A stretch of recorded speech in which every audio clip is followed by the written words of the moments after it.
Deve ser só menor. Cara, não é. Tá fechado. Eu vou perguntar ao Bruno depois.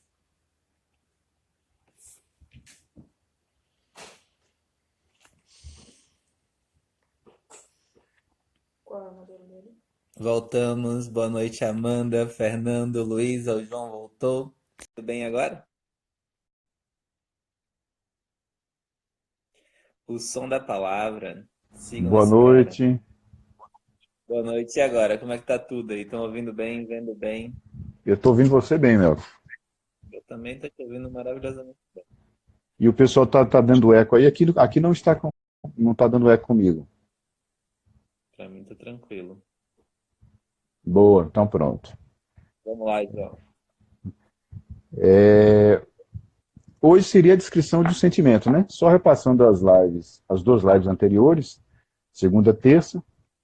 Na segunda nós falamos sobre a primeira memória, a história de cada um, a primeira memória. Você resgatar, acessar essa memória mais antiga. E ontem foi sobre olhar o seu entorno, né? É aquela coisa da olhar com a atenção sincera para olhar com amor. Né? Veja que são temas que estão ligados. E hoje é a descrição do sentimento. E como o Melco falou no início, não é fácil de escrever, é mais fácil fazer uma descrição do exterior, né, do que dos seus sentimentos. Porque geralmente os sentimentos vêm confusos, né? A gente não sente de forma muito clara.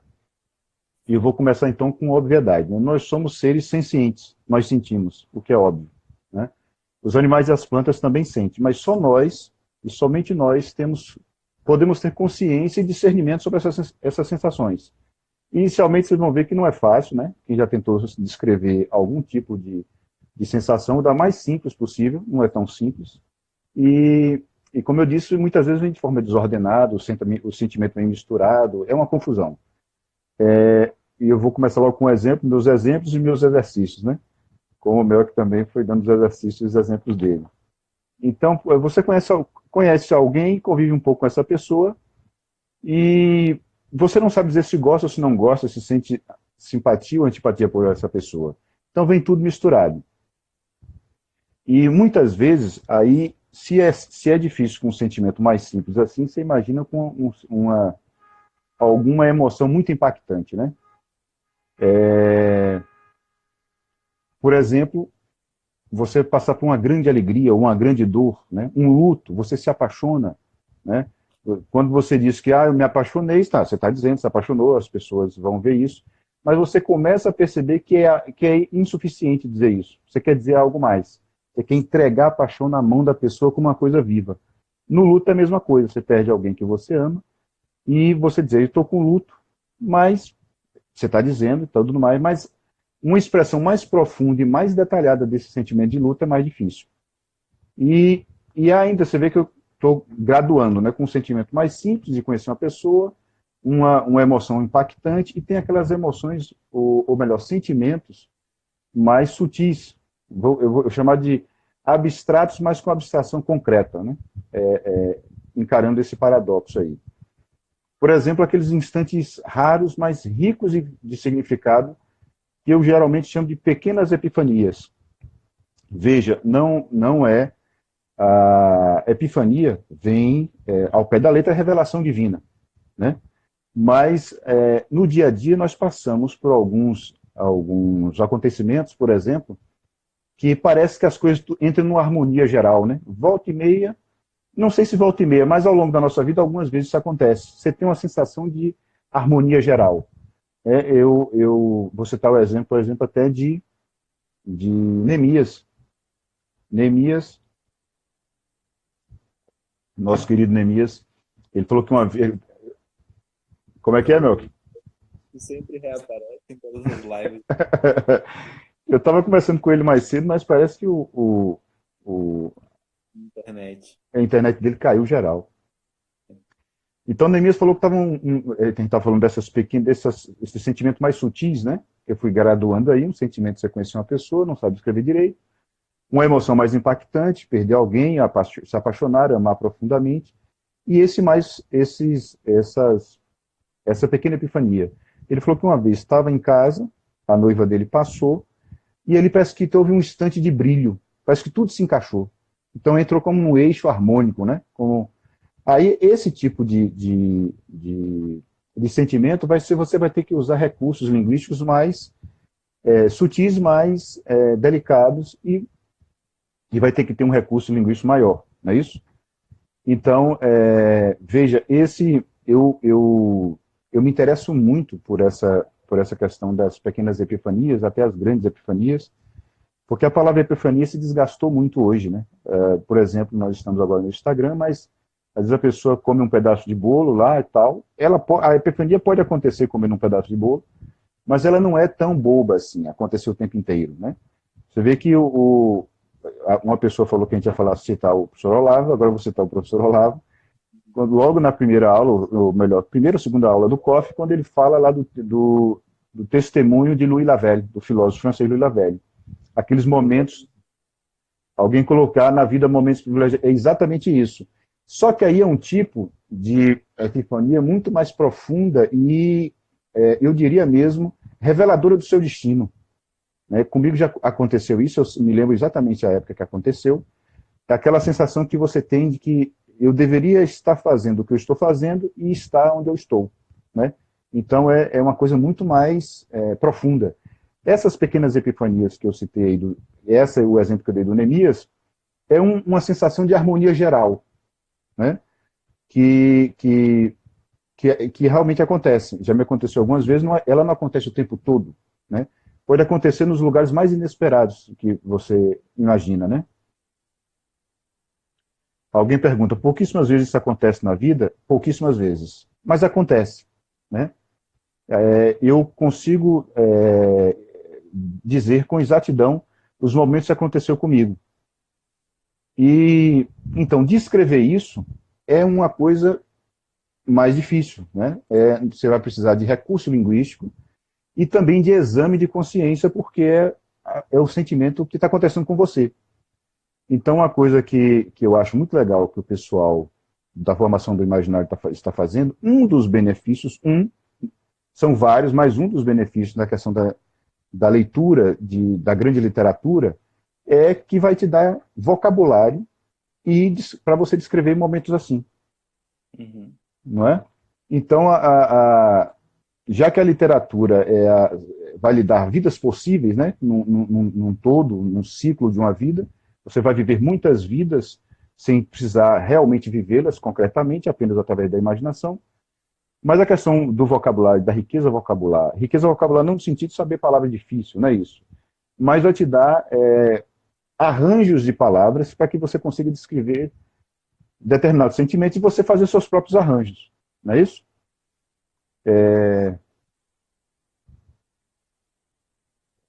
Alguém falou aí, meu que tá dormindo, eu não tô dormindo não, tô encantado.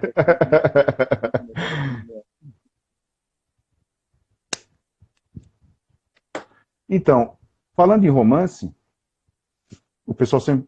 Vou continuar com a questão da descrição de um sentimento, vou dar até alguns exemplos e tal, até um exercício depois.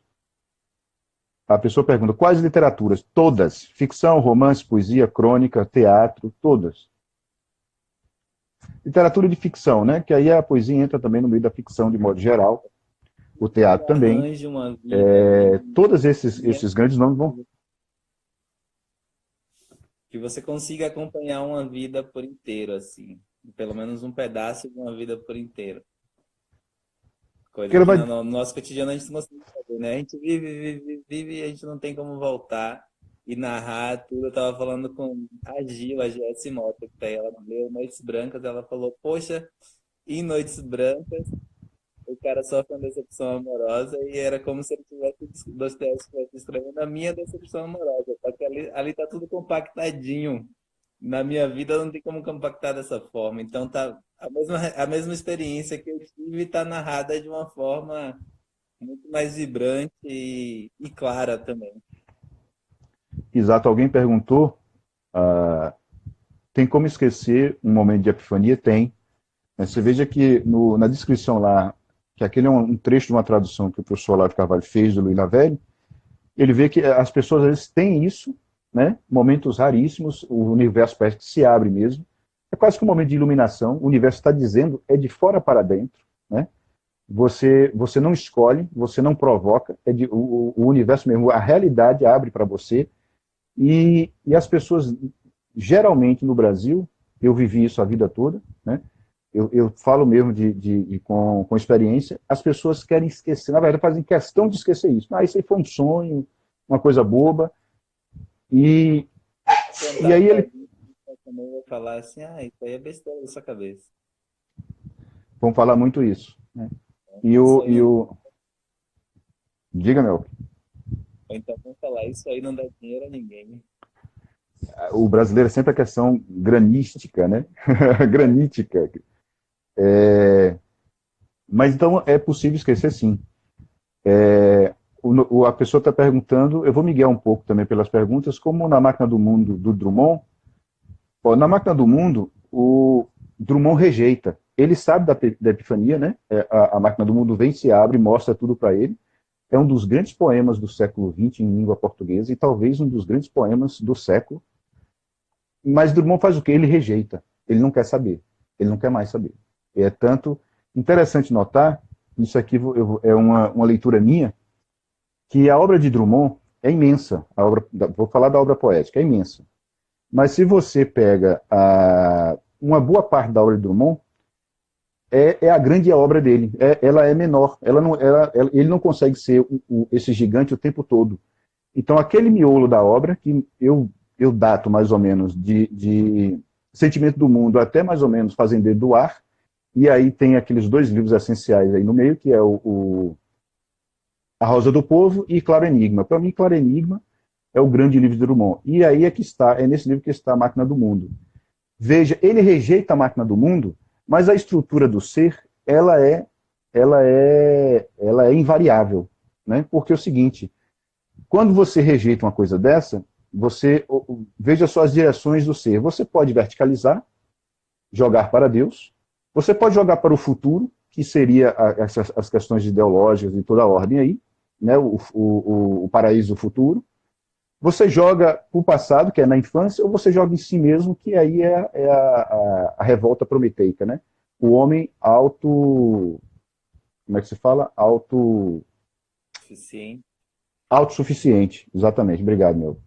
E no caso de Drummond, quando ele rejeita a Máquina do Mundo, os 2 livros seguintes, ele começa a perder carga e força poética. Ele joga tudo para a infância. Ele, então, veja que a estrutura do ser é como fosse a própria estrutura da cruz, né? Ele rejeita a Máquina do Mundo, que ela é verticalizada, ele joga para a infância. E ele vai escrever muito sobre a infância ou então sobre o presente. E aí, realmente, a poesia de Drummond cai. Ele sabe tanto disso que ele mesmo organizou a antologia poética dele. E se eu fosse indicar um livro de Drummond, eu indicaria a antologia poética, que ali está o melhor de Drummond. E foi ele mesmo que organizou. Então tem muita coisa... como ele é um grande poeta, ele não vai errar sempre, né? Você pega, por exemplo, um livro como Amar se aprende amando. Eu adoro esse título. Mas nesse livro eu só consigo gostar de um poema. O resto é tudo brincadeirinha dele. Então veja aí que esquecer uma epifania ou rejeitá-la tem consequências na sua vida, né? Então, como descrever uma coisa assim? Uma epifania você só vai conseguir descrever através de imagens, às vezes contraditórias, na grande maioria das vezes contraditórias, né? Porque é como tentar descrever também uma grande dor. Então vamos pensar o seguinte, vamos pensar numa situação, né? Uma pessoa, você manda de novo o WhatsApp, né? Todo mundo usa o WhatsApp. Você manda uma mensagem para alguém.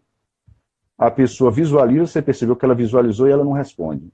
Passa um tempo e tal, você manda nova mensagem. Essa pessoa é sua amiga, uma amiga íntima.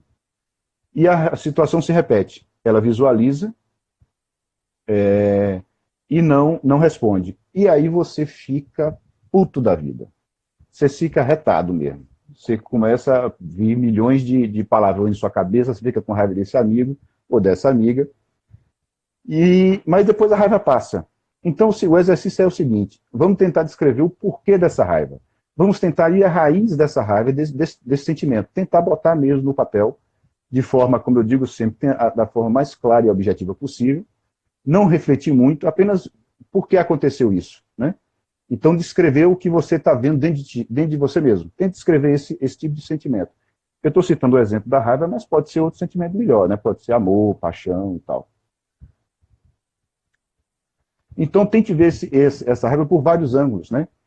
Você pode se perguntar, por que você se descontrolou, né? Você tinha direito de ficar assim, ficar com raiva? Então, tente realmente descrever a raiva em seus variados matizes, né? Esse seria um exercício. Alguém pergunta aqui, como fugir do lugar comum, como não ser mais do mesmo? Aí é a literatura que vai te dar. É você ler. Veja, como ler um romance. Eu me lembro das minhas... Antes dos 20 anos, eu lia um monte de coisa e eu não sabia distinguir entre Dostoiévski e Paulo Coelho. Eu li Paulo Coelho pra caramba, eu li uns 4 livros de Paulo Coelho. Eu não sabia distinguir, eu lia. Eu só sabe o que eu fazia? Eu mergulhava. Eu sofria com o personagem, eu me alegrava com o personagem. Eu me deixava conduzir. Eu acho que o primeiro momento para ler um romance é assim. Se deixe, se entregue, né? Então, Ele fala que os romances são um grande exercício de compaixão. E é exatamente isso mesmo. Você se não entrega é? naquilo ali e você vai... Quanto mais você vive aquela vida, mais aquilo vai se tornando seu.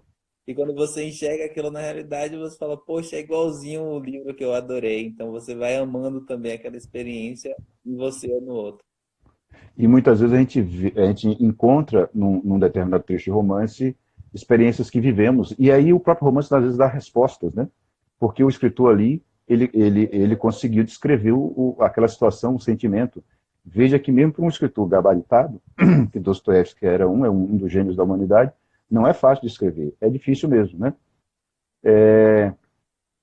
Então, mamãe não deixa eu ler Paulo Coelho. Que bom! É porque eu vejo uma coisa que até volta e meia eu converso com o Mel, que converso com o Neemias.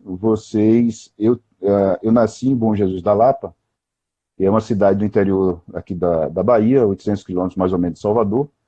E eu nasci em 75 e eu comecei a ler lá para os décadas de 80 e tal, né? Lia de tudo, o que caia na mão. Então, a cidade não tinha biblioteca, não tinha livraria, não tinha uma banca de revista que vendia alguns gibis. E aparecia um livro ou outras vezes. Então, mas eu comecei a perceber que para conseguir livro eu tinha que conhecer as pessoas velhas. Os velhos é que tinham livros. E ia lá o menino fazer amizade com o velho me emprestava os livros. E aí eu lia e aprendia, mas eu confundia tudo. Então foi tudo as apalpadelas, foi tudo assim, batendo cabeça aqui, batendo cabeça ali. E veja que vocês ainda têm a formação do imaginário para ajudar nisso, né? É uma bandeja assim, maravilhosa. Vocês têm o professor Olavo, tem a Inês, tem tanta gente boa, o doutor Pacheco, né?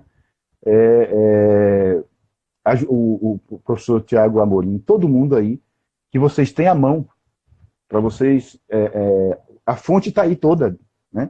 Basta você atentar e começar a ler. No meu caso não foi assim.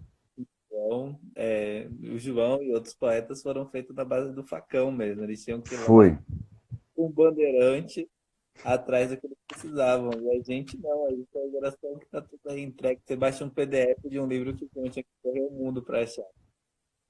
Exato, e vocês, tem gente com 15 a 20, 30 anos, aí alguém fala, mas vocês já sabem, não sabemos, é que somos mais velhos, só isso, estudamos um pouco mais, não é isso? Imagine vocês daqui, se vocês continuam lendo, estudando, daqui a 10, 15 anos, vocês vão dar olé na gente. Qualquer um que está falando hoje, é isso mesmo. Não é? É só instância e paciência. E paciência, essa é uma palavra-chave. Nada de pressa, nada de muita angústia, né?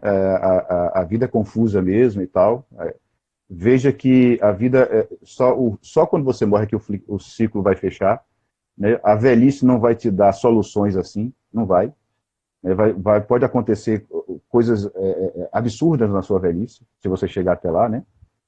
Então, mas veja, a descrição de um sentimento, quando nós conseguimos descrever um sentimento, é óbvio que ele vai ficar mais claro para nós, né? Quando você vai começar a encontrar palavras ali para descrever, isso que está passando dentro de você, pode ser até uma descrição da forma mais contraditória possível, porque é assim que vai vir. né? Vai vir confuso. Mas você conseguindo escrever esse sentimento, você começa a problematizar, e se você problematiza, você está caminhando para a solução, né? Para conhecer-se um pouco melhor. Não é isso, Melton? É isso mesmo. Eu estava falando também com o Neemias aqui em casa. A maioria dos problemas que a gente resolve, a gente não resolve lutando demais com ele. As coisas vão se esclarecendo quase que naturalmente quando você apenas vai encarando, encarando e tentando dar nome às coisas. Tem uma coisa que eu acho muito interessante de você descrever seus sentimentos, é o seguinte: quanto mais a gente luta em dar nome ao que a gente está sentindo, mais confusas as coisas ficam. Ou você tenta esquecer aquilo ali porque você não quer lutar contra aquele sentimento, ou você não quer dar um nome. E aí eu falei aqui outro dia no story, eu falei, ó, todo exorcista começa perguntando pro demônio qual é o nome dele. Ele não vai exorcizar o diabo só com a força. Ele fala, como é seu nome? É sempre assim. Tanto na realidade quanto no cinema. Ele pergunta o nome do diabo porque a gente domina aquilo que tem nome. Aquilo que não tem nome a gente não consegue dominar. Perfeito, meu, perfeito. Eu até anotei aqui uma frase do professor Olavo de Carvalho que está naquele ensaio que ele escreveu sobre o silêncio dos inocentes, né? E, por sinal, ali tem também a figura do Hannibal, é o próprio demônio, né? E ele diz o seguinte: o que não tem nome não tem essência, o que é um modo de dizer que não é nada. Então, você veja que quem já leu ou assistiu o filme com exorcismos, você vê que o demônio, ele demora, ele não quer dizer o nome. Ele evita o máximo de dizer. O exorcista que vai lá e arranca o nome dele, né? Então, alguém está perguntando. Ontem eu fiquei na dúvida sobre como seguir a memória de fantasia de criança, o que fazer. Você... Eu faço esse exercício. Eu estava falando com a Isa também hoje. Tente lembrar uma memória que você tenha que não seja de infância, lá quando você tinha 12, 13, 14, e vai dando um passo para trás. E antes disso eu fiz o quê? E antes disso eu fiz o quê? E aí você vai recordar de verdade, você não vai estar criando, você vai lá voltar para os acontecimentos. Claro que sempre tem um elemento ali de imaginação, de fantasia, porque a nossa imaginação preenche as lacunas, mas você está dentro da realidade ainda. É assim mesmo. Eu fiz exatamente assim também. Comecei a tentar me lembrar, como o Mel falou, de 12. Aí você, com o tempo, você vai percebendo, e isso leva um tempo mesmo, não tenha pressa. Que não, aquela memória foi anterior, né? E eu consegui, ao longo de um tempo, começar a dar até os anos, né? Tal ano assim, tal. E claro que ajudado, como o Mel falou na live passada, ajudar pela memória alheia também. A memória alheia te ajuda, alguém te conta, né? Você lembra de uma parte ou não lembra, né? Quando eu... Como? Sim mesmo, a mãe fala, foi mais ou menos assim, aconteceu isso aqui também. Alguém perguntou que a discussão do sentimento pode ajudar a organizar pensamentos ou lidar com neuroses? Pode, com certeza, ajuda pra caramba. Ajuda mesmo. Porque você está dando nomes àquilo que você está confuso interiormente, né? Você começa a organizar. Eu vou ler para vocês uma crônica, não é uma crônica longa, eu vou pedir paciência para vocês, é curta, e é de um cronista de hoje, do Paulo Briguet, né? Está aí atuando e tal, um cronista sutil, escreve bonito pra caramba. O nome da crônica é Salvador, mas vocês vão ver que não é a cidade de Salvador. E ele vai citar um autor russo chamado Tchekhov, né? Que ficou muito famoso pelos seus contos, e os contos de Tchekhov parece que não acontece nada, mas quando você vai perceber que você vê ali o movimento da vida, mesmo naquela coisa toda parada, naquela lentidão, o movimento da vida está ali nos contos de Tchekhov. Alguém está perguntando se eu sou poeta da Sejamos Lentos. Esse é um poema meu, exato. Sou eu mesmo. Então, a crônica é Salvador, do Paulo Briguet. Se vocês colocarem no Google Salvador, Paulo Briguet, vai lá bater em cima da crônica. E ele diz o seguinte: cronistas gostam de taxistas. Meus 7 leitores já sabem que eu não dirijo. Portanto, sou grande usuário do serviço de táxi e fiz vários amigos na praça. Dá para acompanhar tranquilo, né, Melk? Tranquilo. Um deles era o Salvador, daí o nome da crônica, né? Que um dia, sem a menor explicação, desapareceu do ponto de táxi da rua Minas Gerais. Veja como ele é claro, limpo, mas ele não perde a beleza da descrição. Era um senhor educado, simpático e discreto. Usava óculos e sorria com gentileza. Falava com orgulho dos filhos formados. Quando perguntei por ele aos colegas de ponto, soube que adoecera e morrera em poucos dias. Fato que me deixou bem triste. Isso tudo é um acontecimento real. Ele está descrevendo uma coisa real. Aconteceu em 2012. Publiquei uma crônica lamentando a falta de Salvador no dia 10 de setembro. E ele continua. 2 semanas atrás, ao sair da missa, encontrei o médico Fabrício Almeida Prado. Ele me disse: você não gostaria de discutir Tchekov com um grupo de estudantes de medicina? Aceitei o convite, feliz por mais uma vez poder encontrar o meu amigo e médico Marco Fabiani, nosso tchecoviano pé vermelho. O pé vermelho é porque é de Londrina, né? O pessoal que nasce em Londrina e mora em Londrina é conhecido por o apelido de pé vermelho. Nada acontece por acaso na literatura, ou pelo menos na literatura digna do próprio nome. Um dos exemplos mais perfeitos dessa máxima está na obra do escritor russo Anton Tchekov. Ele dá a data de nascimento e morte, 1860-1904, na qual, se atentarmos bem, cada palavra tem um sentido essencial para a narrativa. Aí, lembrando que na descrição do sentimento, de algum sentimento de vocês, é tentar buscar a expressão mais próxima do que você sentiu. Não é isso? Para você ser mais sincero e verdadeiro na sua expressão. E aí, continuando. No encontro com estudantes, discutimos uma pequena obra-prima chamada Angústia. Tchekov conta a história de um cocheiro que perdeu o filho e tenta dividir a sua dor conversando com pessoas estranhas, sem que ninguém se disponha a ouvi-lo. A ação toda se passa numa noite de neve em São Petersburgo, na Rússia, né? Porque justamente um grupo de estudantes de medicina estava discutindo um autor russo. Há várias razões para isso. Uma delas é que Tchekov, além de contista e dramaturgo, era médico. Outro motivo está na universalidade de suas histórias. É perfeitamente possível imaginar o drama do cocheiro russo nos dias de hoje, só que o cocheiro moderno se chama taxista. E aí ele termina. Depois da conversa com os estudantes, Dr. Fabrício me ofereceu uma carona. Moro ao lado da igreja em que nos encontramos naquele domingo. Quando estávamos chegando, ele revelou com uma descrição que logo reconheci. Salvador era meu pai.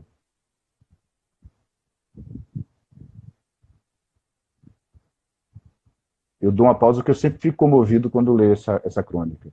Porque é maravilhosa. Ele está descrevendo aí, por exemplo, ele ambientou tudo, né? Contou uma realidade dele ali, mas ele está descrevendo o sentimento da compaixão.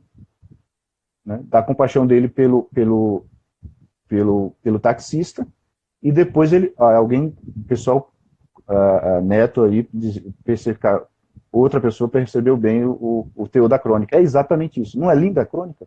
Muito comovente a crônica. Está vendo aí como a literatura pode dar as palavras, o vocabulário e a expressão para você conseguir descrever seus sentimentos?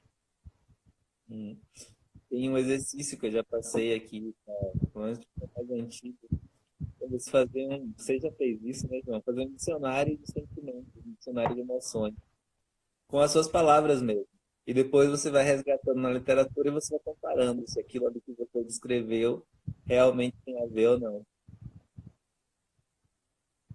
Alguém está dizendo alguma coisa aqui. A Ellen Mendes. O prazer é meu, Ellen. Muito obrigado pelas palavras e pela leitura do poema. Então é isso. Quer comentar alguma coisa, Melk? Eu acho que como exercício a gente poderia fazer esse exercício, faça um dicionário de emoções e sentimentos de vocês, não se acanhe de falar besteira, de colocar uma definição que é meio babaca ou adolescente, mas dê a definição que aparece na sua cabeça e que você tem no seu coração. Depois você vai ver na experiência, na literatura, nos grandes autores, se aquilo faz sentido ou não.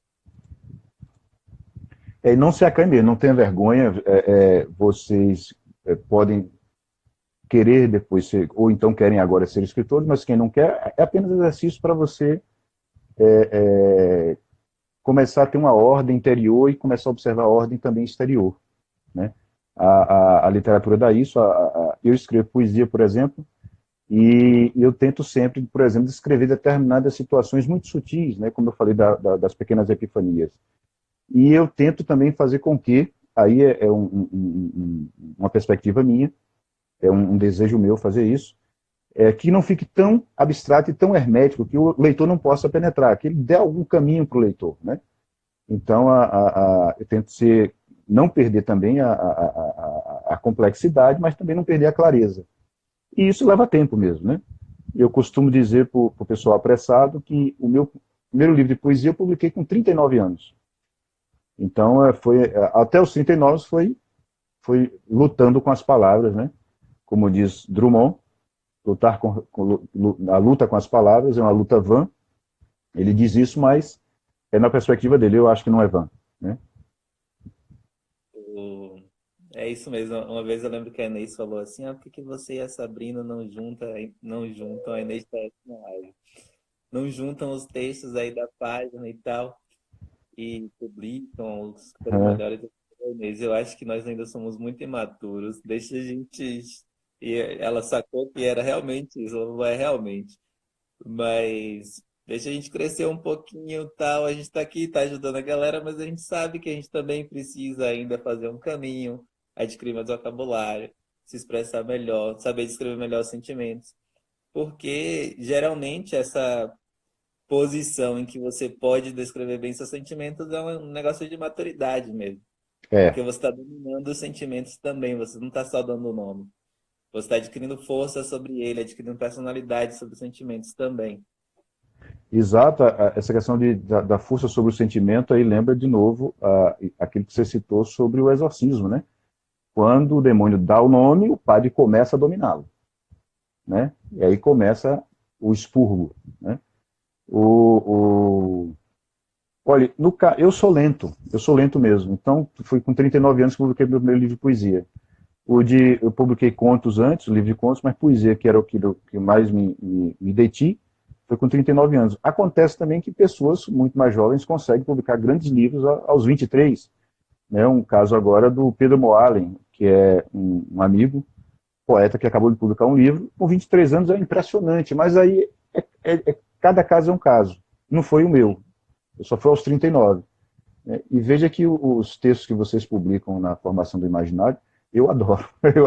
Eu gosto pra caramba. É sério, eu gosto mesmo. Já te falei isso. Né? Do João, do Renato Janine, Renato José Moraes. Eu falo, tem cara grande aqui elogiando a gente. Mas ainda assim a gente baixa de uma bola de vez em quando para não. Eu não sou grande, não, pô. Eu tenho 1,73 m só. E eu queria passar para vocês como exercício também, já que todo final de live a gente está passando um filme. Aí eu vou passar 2 filmes, porque eles descrevem sentimentos antagônicos. Um é mais down, mais para baixo, mas os sentimentos são muito vivos e reais, que é Magnolia. É um filme que eu acho muito bonito mesmo. E são várias histórias, não uma história só. Então você vai ali tentar alcançar, entender, compaixão todos os personagens com histórias diferentes. E o outro é um filme chamado Simplesmente Amor, que tem a mesma estrutura narrativa. Também são várias histórias e tal. E aí você vai poder, depois que assistir os dois, comparar vários sentimentos diferentes e perceber como eles se expressam na realidade mesmo. E mesmo que você não consiga descrever todos os sentimentos que você observar ali, você pelo menos consegue alcançar alguns. Pois é, o cinema também daí é uma grande fonte para você aprender a descrever sentimentos, né, perceber até mesmo paisagem, né, não só o entorno, perceber figuras humanas, tudo isso, como a literatura faz. Meu áudio estava falhando, vocês estão me ouvindo bem agora? Eu estou. Então, o primeiro é Magnolia e o segundo é Simplesmente Amor. Eu acho que eu assisti os dois, mas Magnolia eu não estou me lembrado. Magnolia é um filme sensacional. Mas eu acho que eu assisti os dois. Simplesmente Amor é um filme com Rodrigo Santoro, bonitão. Que ele é um jogador de sinuca? Não, mas esse filme é muito bom. Não por acaso. Esse filme eu acho para mim, é um dos grandes filmes brasileiros, porque passou meio despercebido, né? Aham. Que tem histórias Nossa, entrelaçadas também, né? esse filme é muito bom também. Então é É, isso. Se alguém tem mais alguma pergunta, você quer falar mais alguma coisa, João? eu só quero ler um trechinho de uma crônica de Rubem Braga. Eu dei o exemplo lá da raiva, você descrever a raiva e tal, mas aqui vai ser uma descrição do amor, do Rubem Braga. Rubem Braga pode ser considerado o cronista por excelência na literatura brasileira. Ele publicou a vida toda só crônica, né? Crônicas maravilhosas. Você pega a crônica lá dos anos 40, dos anos 50, parece que foi escrita ontem, tem frescura ainda até hoje. Ele publicou também um livro de poesia, mas é um livro de circunstância, que era quase de forma quase que de brincadeira. Mas eu vou ler um trecho dessa crônica, vou indicar para vocês um site de crônicas maravilhoso. Vocês vão encontrar na internet, que é cronicabrasileira.org.br. cronicabrasileira.org.br. É maravilhoso porque ele reúne ali os grandes nomes da crônica brasileira, muitos grandes nomes, né? Então o trecho é o seguinte: mas o grande milagre que ainda acontece é o amor. No meio da vida cheia de tanta encrenca, tanta coisa triste, e sofrimento e doenças e lutas mesquinhas, ele aparece de repente e não se sabe como. Aparece como um pássaro que pousa em nossa janela e começa a cantar. Nasce da sombra e da luz, de tudo e de nada, e é sempre novo, trêmulo como flor na brisa, virgem como a espuma perdida no mar oceano. Honremos o amor. Sejamos humildes perante o amor. Ele é o grande milagre verdadeiro da vida, o grande mistério e o grande consolo. Veja como é bonito isso, e veja uma imagem que ele usou. Né? Nasce da sombra e da luz, é mais simples, não é tão rebuscada, de tudo e de nada, de novo, e é sempre novo, mas ele usa trêmulo como uma flor na brisa. Aí ele já deu um toque de poesia, né? Uhum. E você começa a lembrar do amor, e é exatamente assim, não é? Aí você lembra de Camões, você lembra de Coríntios 13, tudo Não é? num negocinho só. Coisa vai se encadeando. Então é isso. Eu vou voltar a perturbar vocês e ao Melk no sábado e no domingo. E também a gente tem um pouco da Inês de Carvalho, que estava falando que ia rever todas as lives. E na sexta a gente tem o Doutor Pacheco. Então, obrigado, João, e até sábado. E até amanhã para esse tempo com a galera. Fique Obrigadão, com Melk. Deus. Boa noite. Fique com Deus. Obrigadão a todos. Boa noite a todo mundo.